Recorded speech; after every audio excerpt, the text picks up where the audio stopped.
Hello mga kabibig! Welcome back sa ating bagong YouTube channel. Ito ang pinakamaingay ng YouTuber sa balat ng YouTube. Ako si Kabibig, maglabag-labag na daw with evidence. Naku po, magagalit na naman si BBM nito. Magagalit na naman ang mga Pinklawan, ang mga Marcos loyalist, ang mga Unipink, kasi hindi ito nagawa ni BBM sa kanyang termino. Nakakahiya kasi yung ibang Marcolista, Marcolista nga, Marcos loyalist, mga Unipinks, mga ano pa ba, BBM supporters, sabi nila na yung tawag dito, yung DC bus, Davao City bus, ay kay BBM yan. Galing yan sa national government na budget. Uy, alam nyo, nagsalita na si Baste. At itong statement ni Baste ang pipigil sa lahat ng mga fake news nyo. Hindi kayo nahiya? Effort, trinabaho, ginawa ng paraan na Mayor Baste Duterte para lang talaga merong, modernized bus katulad ng Hong Kong, Singapore, Malaysia, ang Davao City. Tapos aangkinin ni BBM. My goodness. Nakakahiya naman yung mga pagmumukha ni BBM. Oy, alam niyo kung ano lang alam ni BBM? Party-party, singhot-singhot, sabi ni Amy. Di ba yun ang alam niya? Tapos, puto-op, at kung ano-ano pang mga dip, mga ganun lang. Di ba, kabibig? Ay, move on na tayo sa ICC story ni Tatay Digong. Buti na lang si Tatay Digong nandun sa ICC. At least, baka safe siya doon. At maybe, meant to be ni Tatay Digong nandoon para malayo sa stress ni Bongbong Marcos. Pero we're praying na sana makalabas siya. At alam naman natin, inosente si Tatay Digong. And I'm sure, shocking news later on na makakalabas si Tatay Digong. Yung mga sobrang saya ngayon kasi si Tatay Digong hindi na-reject ang interim release, binigyan lang kayo ng commercial break muna.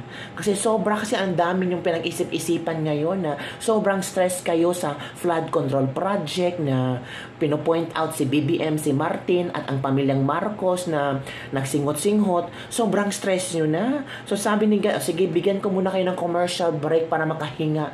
Bigyan ko kayo ng konting time maging happy. Pero after that, back to normal na naman. Lalo na kung magsalita si Zaldico. Sabi nila, meron pa bang mga pasabog si Zaldico? Ay, pahintay tayo.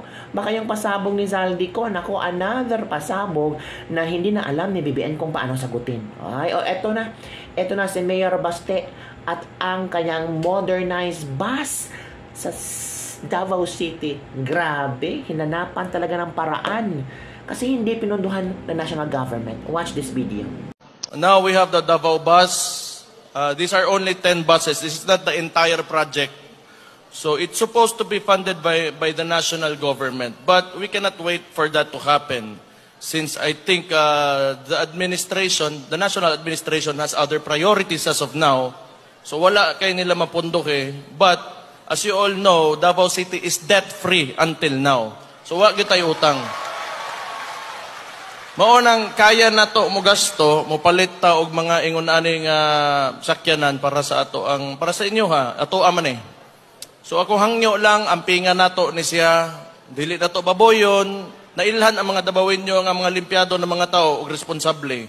So kana sa paggamit sa ato ang mga pampubliko ng mga sakyanan ato po ng buhaton. We will behave as expected of us. So mao gyud ako ang hangyo lang sa inyo ha. Dili na to dauton atong mga gamit. So ang tibuok project is moabot na siya og 70 billion. So medyo dako na siya. And unfortunately, medyo wala kayo dili aligned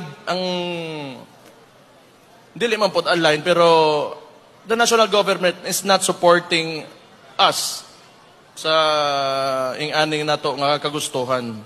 Pero I think and we believe that the Davaoenyo is ready to move forward. So diri sa tibuok Pilipinas, if I'm not mistaken, kitas mga pinakauna, if not kita lang, ang ni-invest og ingon ani for public transportation. So congratulations to you mga Davaoenyo.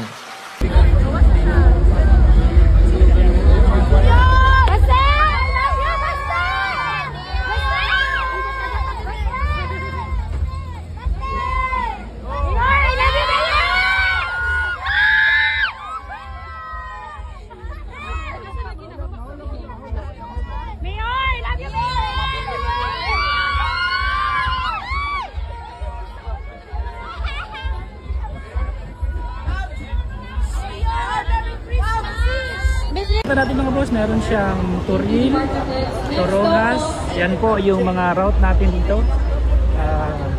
Meron din pong Bangkal, Torojas, ayan. Then merong Buhangin to Rojas, ayan, Buhangin to Rojas. Ayan, so dalawa yung Buhangin to Rojas, pangalawa na to, Buhangin to Rojas. Pangatlo, Buhangin to Rojas, ayan. Then merong Panakan via Agliongto to Rojas, ayan yung mga isa sa mga route dito. And meron din dito mga boss, Mintal to Rojas na route, ayan, Mintal to Rojas. And of course, meron ding Torres, Mintal, GE Torres. So yan, Mintal to GE Torres na route, ayan. And another Turil to Rojas, ayan, another Turil to Rojas na route. And the last one is Turil to GE Torres Street. Ayan. So yan. So halos lahat ng mga street dito mga boss or mga route, napakadaming route po ng DC Bus po, no. So again, it's a good news sa mga Davaoenyos. So official na po ni-launch ang DC Bus ng Davao City. So again, congratulations Davaoenyos.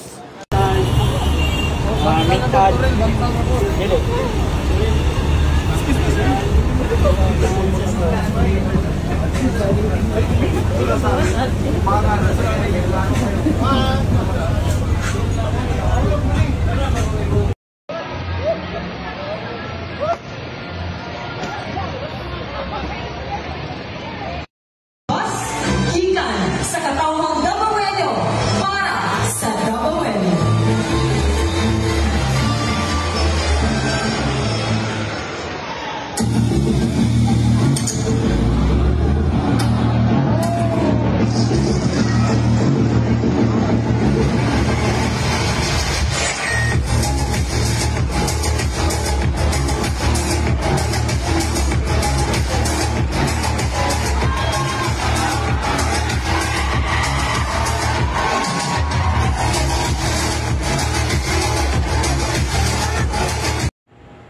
O ano, inggit ka no, ayaw mong ipikit mo na yung mata mo.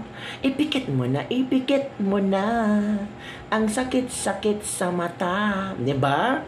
Take note, Davao City ang unang nagkaroon ng modernized bus. So anong sasabihin ni BBM? Uy, aware ba si BBM nito? Parang hindi yata aware si BBM Parang hindi na-appreciate ni BBM.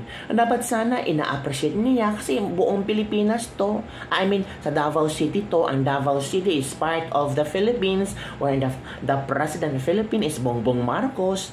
Dapat sana humingi siya ng advice ni Mayor Basti. Basti, paano mo nagawan yan na hindi ka namin binigyan ng budget? Paano mo nagawan na nagkaroon ng 10 na modernized bus? Pwede ba nga humingi kami ng strategy?